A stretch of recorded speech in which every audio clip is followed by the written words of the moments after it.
Hey everyone, it's fun to connect with you through your home TVs or your computer. We're just uploading different devotionals just to stay connected. Even though we're not together, we can stay connected.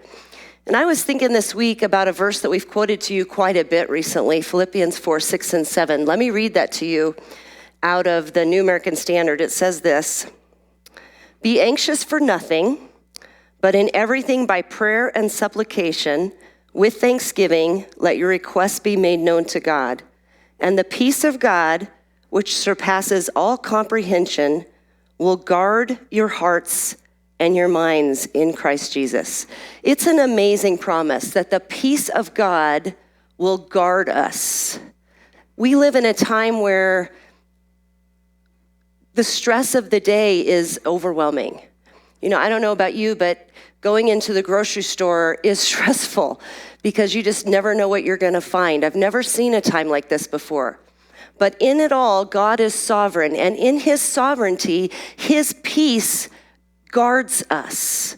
Just think on that, chew on that for a minute. His peace guards us. But there's God's part and there's our part. And our part says in this verse that we have to choose what we think about. Be anxious for nothing.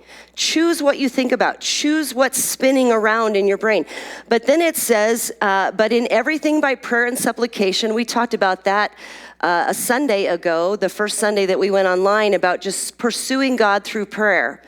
That's one of the antidotes to deal with worry and stress in our lives. It's one of the ways to be anxious for nothing.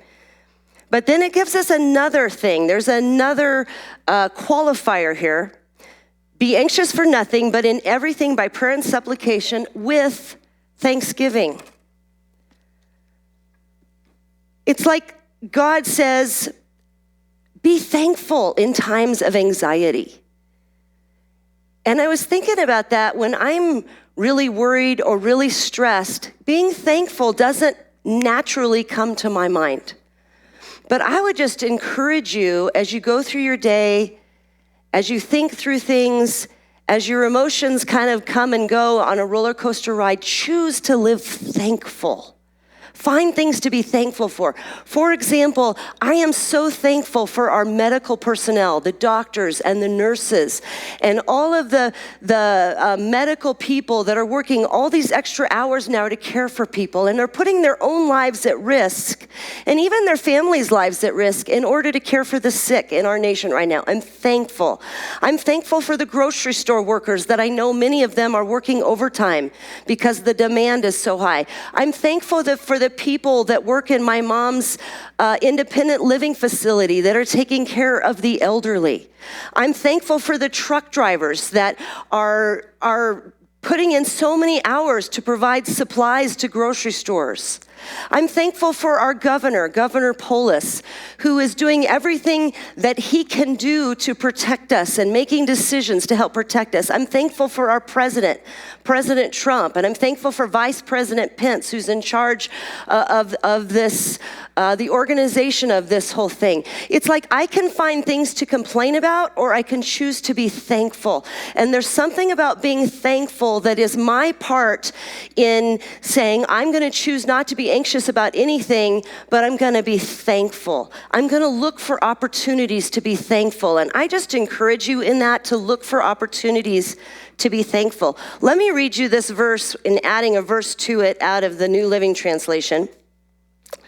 And it says this: instead of starting in verse 4, I'm starting in verse 3. Again, this is Philippians 4, starting in verse 4. It says, "Always be full of joy in the Lord. I say it again, rejoice."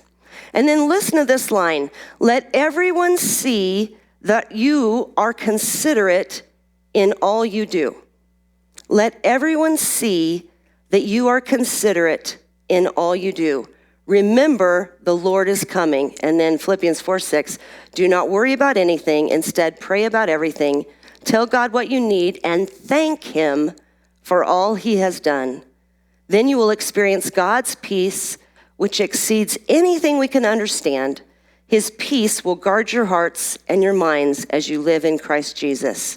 Again, Philippians 4, verse 5, let everyone see that you are considerate in all you do. In these times that are troubling, be considerate in all you do. As you go to the grocery store, be considerate in all you do. As you talk to people on the phone, as you relate to your neighbors. And I encourage you to take care of elderly people that you know. Check up on them.